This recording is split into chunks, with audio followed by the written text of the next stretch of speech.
राधे राधे दोस्तों, हमारे YouTube channel पर आप सबका बहुत बहुत स्वागत है। आज मैं आप लोगों को सुनाने वाली हूँ वैकुंठ चतुर्दशी व्रत की कथा। पौराणिक कथा पढ़ने सुनने मात्र से होंगी वैकुंठ लोक की प्राप्ति। आगे जानने से पहले वीडियो को लाइक और चैनल को सब्सक्राइब अवश्य करें। वैकुंठ चतुर्दशी की पौराणिक कथा के अनुसार एक बार की बात है, नारद जी पृथ्वी लोक से घूम कर बैकुंठ धाम पहुँचते हैं।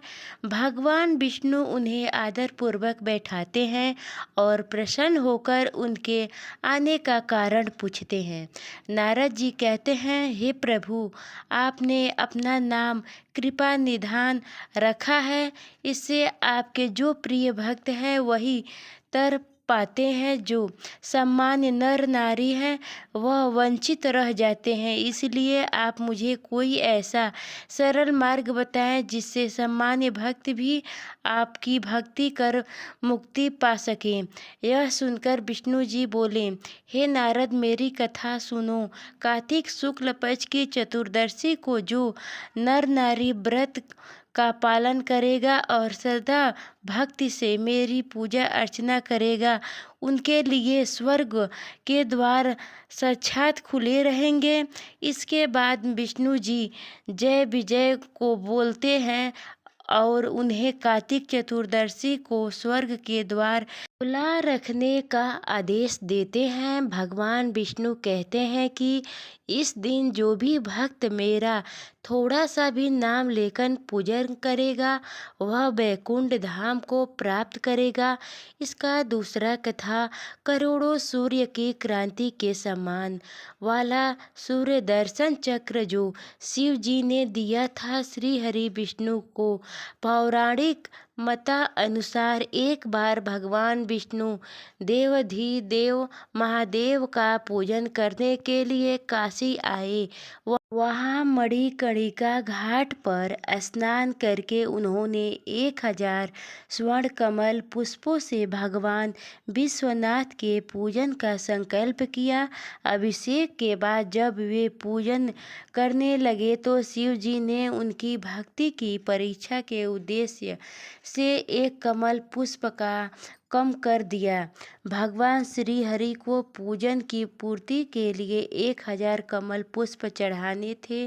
एक पुष्प की कमी देखकर उन्होंने सोचा, मेरी आंखें भी तो कमल के ही समान है, मुझे कमल नयन और पुंडरीकछ कहा जाता है। यह विचार कर भगवान विष्णु अपनी कमल समान आँख चढ़ाने को प्रस्तुत हुए।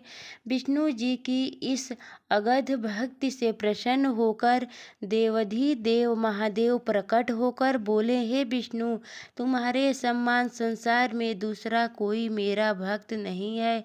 आज की यह कार्तिक शुक्ल चतुर्दशी अब वैकुंठ चतुर्दशी कहलाएगी और इस दिन व्रत पूर्वक जो पहले आपका पूजन करेगा उसे वैकुंठ लोक की प्राप्ति होगी। भगवान शिव ने इसी वैकुंठ चतुर्दशी को करोड़ों सूर्य की क्रांति के सम्मान वाला सूर्य दर्शन चक्र विष्णु जी को प्रदान किया।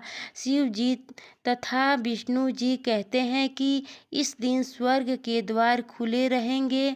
मृतलोक में रहने वाला कोई भी व्यक्ति इस व्रत को करता है वह अपना स्थान वैकुंठ धाम में सुनिश्चित करेगा। इसका तीसरा व्रत कथा, जब पापी धनेश्वर ब्राह्मण को हुई वैकुंठ धाम की प्राप्ति।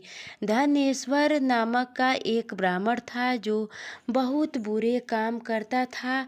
उसके ऊपर कई पाप थे। एक दिन वो गोदावरी नदी में स्नान के लिए गया। उस दिन वैकुंठ चतुर्दशी था। कई भक्त भजन उस दिन पूजा अर्चना कर गोदावरी घाट पर आए थे। उस भीड़ में धनेश्वर भी उन सभी के साथ आया था। इस प्रकार उन श्रद्धालुओं के स्पर्श के कारण धनेश्वर को भी पुण्य मिला। जब उसकी मृत्यु हो गई तब उसे यमराज लेकर गए और नरक में भेज दिए। तब भगवान विष्णु ने कहा, यह बहुत पापी है, पर इसने वैकुंठ चतुर्दशी के दिन गोदावरी स्नान किया और श्रद्धालुओं के पुण्य के कारण इसके सभी पाप नष्ट हो गए, इसलिए इसे वैकुंठ धाम मिलेगा। अतः धनेश्वर को वैकुंठ धाम की प्राप्ति हुई।